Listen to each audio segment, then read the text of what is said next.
No coração do Brasil, o rio São Francisco serpenteia majestoso, como uma artéria que sustenta a vida a seu redor.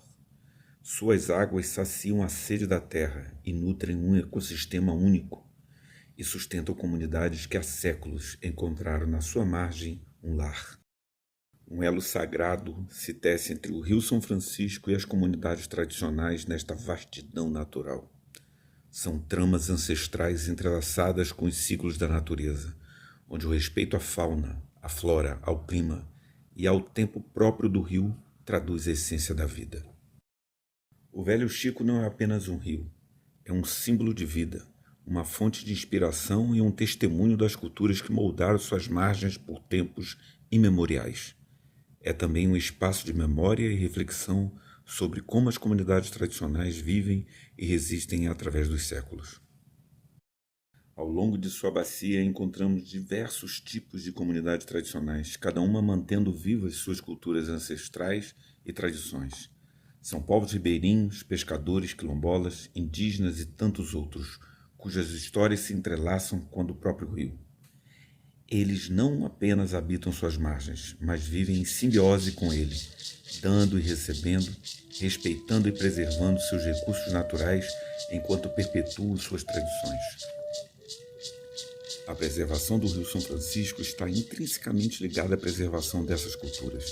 Para entendermos a importância dessa relação, é necessário mergulhar na essência de cada uma dessas comunidades, nas suas práticas cotidianas, entender sua cadeia produtiva, saber sobre seus rituais e sobre sua conexão com a natureza. Já as comunidades indígenas enxergam no São Francisco uma manifestação divina da natureza. Suas crenças, mitos e rituais estão intrinsecamente ligados aos ciclos do rio, que para eles é uma entidade viva, com vontade própria. A preservação do rio é vital para sua sobrevivência material e também para a preservação de sua cosmovisão e identidade cultural. As comunidades quilombolas, por exemplo, se estabeleceram nas margens do rio e mantêm uma relação profunda com as águas. Para eles, o São Francisco representa liberdade, resistência e pertencimento. Suas práticas agrícolas tradicionais, como o cultivo da mandioca, muitas vezes dependem das cheias periódicas do rio, que fertilizam as terras. Os ribeirinhos, os pescadores, têm no Velho Chico não apenas uma fonte de subsistência, mas também um elemento central de sua cultura. Suas atividades pesqueiras e agrícolas dependem diretamente da saúde do rio.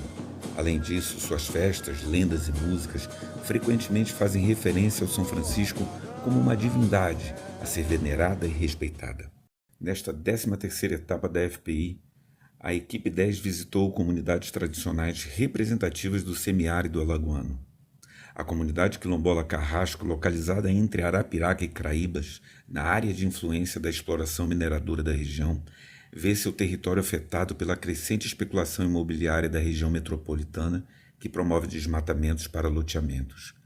Apesar de seus esforços pela demarcação do seu território junto ao INCRA, que já dura 10 anos. O saneamento básico é um problema encontrado em todas as comunidades visitadas e que perdura no tempo suficiente para gerações surgirem e partirem sem saber como seria viver com abastecimento de água tratada, rede de esgoto, ao menos com fossa séptica e coleta de lixo regular. O Quilombo Carrasco, por exemplo, já foi até palco de solenidade de inauguração do sistema de água pela empresa de abastecimento, com a presença de prefeito, governo do estado, mas a água que é bom nunca chegou efetivamente aos moradores. A comunidade quilombola Pau d'Arco, que se situa dentro de um povoado urbanizado de Arapiraca, por sua vez, também reclama da ausência de rede de esgoto, muitas vezes descartado a céu aberto, problema que vai refletir na qualidade de saúde de sua população. Esta comunidade se ressente de profissionais de saúde preparados para entender e atuar face a enfermidades que atingem as populações negras de maneira geral, mais prevalentemente, como a hipertensão, a diabetes, a miomatose e os cânceres de próstata, mama e útero. Na comunidade quilombola Sítio Serra Verde, cercada de vários povoados em Igaci, encontramos problemas com abastecimento de água, cuja empresa de abastecimento deixou de prestar o serviço subitamente e sem dar qualquer satisfação, possivelmente devido ao processo de concessão da Casal para a empresa Águas do Sertão, que por sua vez não se vê obrigada devido ao povoado não ter 1.000 moradores.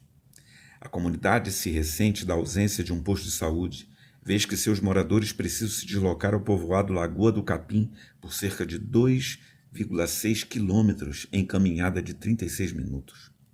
Também visitamos a comunidade de pescadores do Lago da Perucaba, em Arapiraca, que vivem um isolamento quase total de políticas públicas, apesar de estarem inseridos numa área urbana nobre e muito bem servida. Esta comunidade sofre com a pressão política local e com a especulação imobiliária devido à valorização da região, que abriga vários condomínios de alto padrão econômico.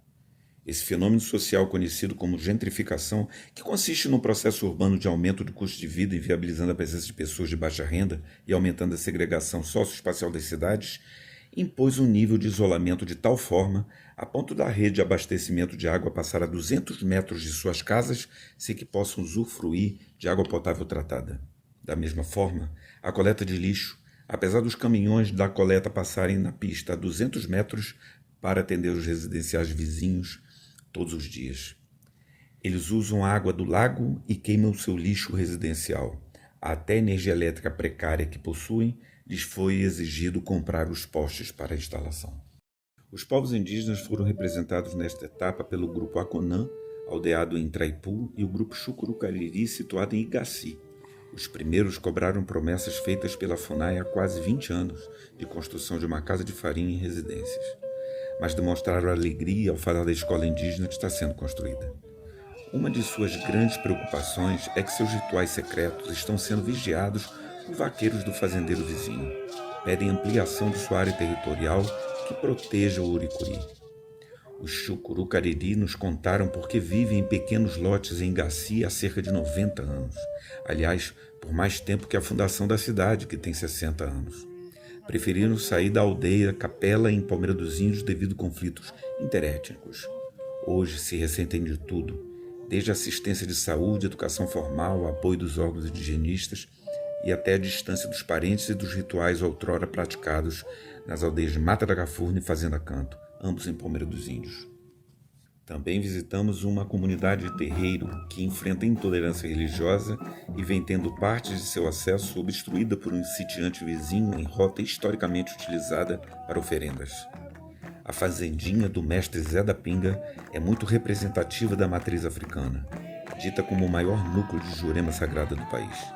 Alex Gomes, o pai Alex, líder sacerdote, Babalorixá, nos contou que a Jurema Sagrada é expressão religiosa de tradição nordestina, surgida a partir da beberagem da Jurema, planta sagrada, pelos indígenas da região do norte e nordeste do Brasil, e se constituiu da reunião dos elementos das religiões de matriz africana, do catolicismo popular, da cultura cigana e até da cultura judaica praticante da Cabala.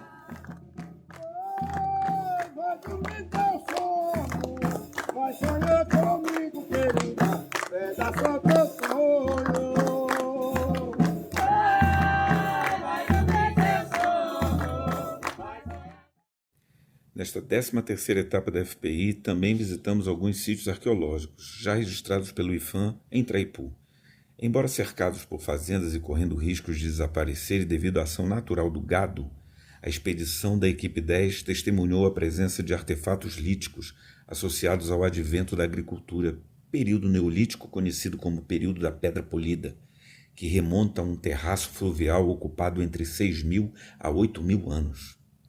Com uma das maiores densidades de sítios arqueológicos do país, a área em torno do Rio São Francisco conta a história da ocupação humana, indicando a importância que exerce para os povos indígenas, povos ribeirinhos e pré-coloniais. A Constituição Federal, ao tempo que estabelece que todos têm direito ao meio ambiente ecologicamente equilibrado, bem de uso comum do povo e essencial à qualidade de vida, reconhece a importância das populações tradicionais, garantindo-lhes o direito à terra e ao uso sustentável dos seus territórios. No entanto, essa relação harmoniosa muitas vezes é desafiada por ações predatórias. O desmatamento, a mineração irregular e outras práticas danosas ameaçam o meio ambiente e a existência das comunidades tradicionais que dependem dos recursos naturais para sua subsistência física e cultural. Nesse tecido rico e complexo, a legislação brasileira emerge como um fio condutor, delineando os direitos e responsabilidades de todos e estabelecendo a proteção dos recursos naturais. Diversos dispositivos legais protegem o meio ambiente e as comunidades tradicionais, entre as quais destacam-se a Convenção OIT 169, a Convenção sobre a Proteção e Promoção da Diversidade das Expressões Culturais, o Estatuto da Igualdade Racial, o novo Código Florestal, o Sistema Nacional de Unidade de Conservação, a Lei de Crimes Ambientais, a Lei de Proteção do Patrimônio Arqueológico e outros dispositivos. Este diploma legal, entre outros, formam a base jurídica para a proteção do meio ambiente e das populações tradicionais, embasando políticas e ações voltadas para a preservação da biodiversidade, dos recursos naturais e dos modos de vida dessas populações. Diante desses desafios, a luta pela defesa do meio ambiente se entrelaça com a luta pela garantia dos direitos das comunidades tradicionais. Instituições e órgãos voltados à defesa do meio ambiente e aos povos e comunidades tradicionais devem se unir às organizações não governamentais e aos movimentos sociais em um esforço conjunto para proteger essas comunidades e os ecossistemas dos quais dependem. A preservação do Rio São Francisco e das culturas mantidas por suas comunidades tradicionais não é apenas uma questão ambiental, mas também uma questão de justiça social, cultural e histórica. É o reconhecimento de que a vida e a história desses povos estão indissociavelmente ligadas à vida e à história desse rio. É entender que ao preservarmos o Rio São Francisco, estamos preservando não apenas um curso d'água e sua bacia, mas uma parte essencial da alma do Brasil. Assim, em meio às adversidades, emerge uma teia de resistência e esperança, onde as comunidades tradicionais, com sua ancestralidade, seus valores culturais, se tornaram fiéis depositários natos da biodiversidade. Elas são protagonistas na defesa do meio ambiente. O rio se tornou um espelho que reflete a identidade e a alma desses povos. Nunca esqueçamos, portanto, que seus conhecimentos ancestrais, aliados à legislação socioambiental, são as ferramentas essenciais na proteção do Rio São Francisco para a construção de um futuro sustentável.